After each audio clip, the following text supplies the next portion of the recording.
Okay friends, one of the first things we have to do to start our job is to safely raise and support the car, take off all your lug nuts, and then remove the wheel. Now that the wheel's off, the next thing we want to do is follow our outer tie rod end to this jam nut right here. We need to loosen this so we can start taking this apart.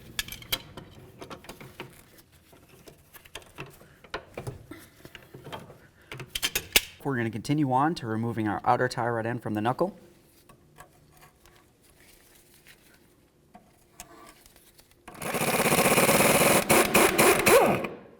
Now we're just going to take that nut, start it on there a couple threads, and then we'll give the knuckle a couple loving bonks to break this free.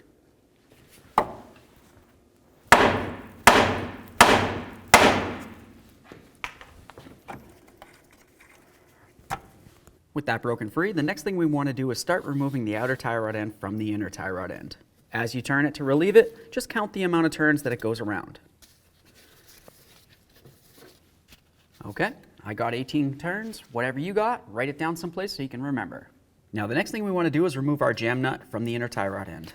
I'm just going to hold the inner tie rod end so it can't spin and remove the nut.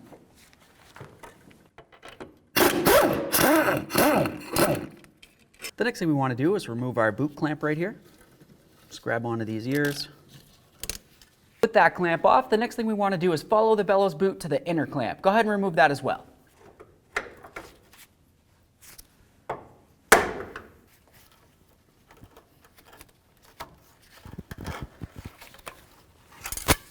So now we're just going to want to spray this area with some penetrant and then of course work it in between the boot and the tie rod. The next thing we're going to do after that is just go ahead and slide the boot right off of here. Set this aside. Now the next thing I like to do is turn the wheel in the opposite direction of the tie rod we're replacing.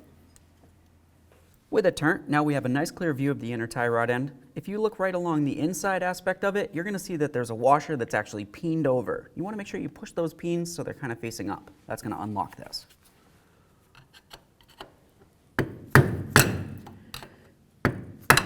Now with that unlocked, we're going to continue on to grabbing onto the inner tie rod end and we'll break it free.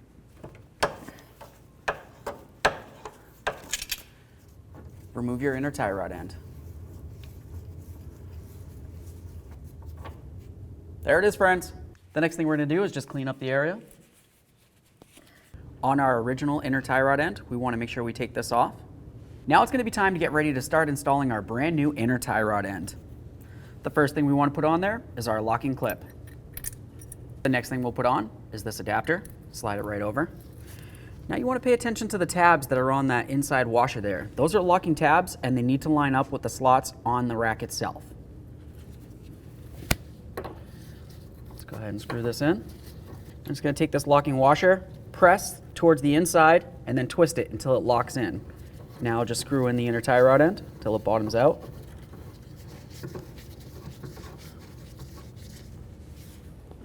Now we need to snug this up. You can of course use a torque wrench if you have the special tool that goes over it, but if you don't, just use some nice long pliers like this.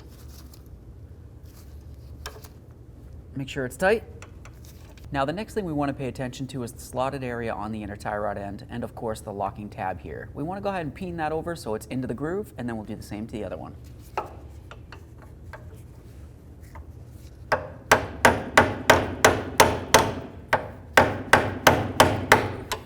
Now the next thing we want is a little bit of this grease. We're going to go ahead and push down on the inner tie rod end so we can fill the joint area with some of this grease.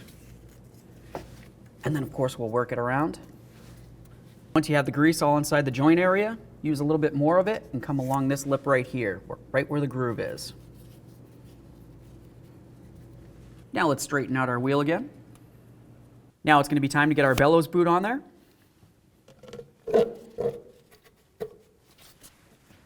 Slide it over the rack. Now we're just going to take a wire tie. Make a circle like this. We'll slide it over the bellows boot here, all the way down into the groove that we removed the original clamp from. We'll snug it up and then we'll trim off the excess. Make sure the boot's all the way on. Now let's get our outer clamp on there.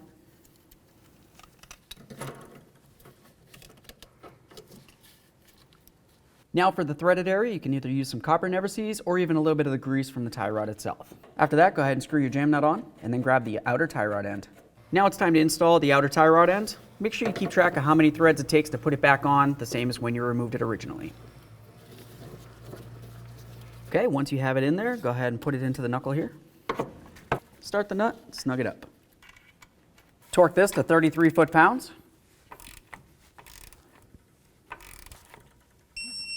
The next thing you want to do is inspect the nut to the stud. You want to make sure that the slot on the nut is matching up to the hole on the stud. If it's not, you need to continue tightening until the very next slot does. After that, take your locking cotter pin, slide it right through, and then peen it over so there's no way the nut can come free on its own.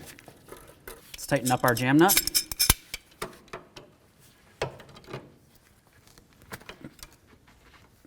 After you do that, just make sure that your tie rod's nice and straight, level with the ground. Now let's get our wheel back on here, start on all the lug nuts, we'll snug them up, get the wheel on the ground, and then torque them to 80 foot-pounds.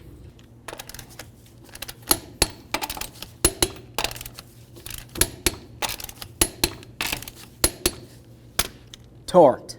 Okay friends, we got the job done. What's left to do now? Take it for a road test down to your local alignment shop.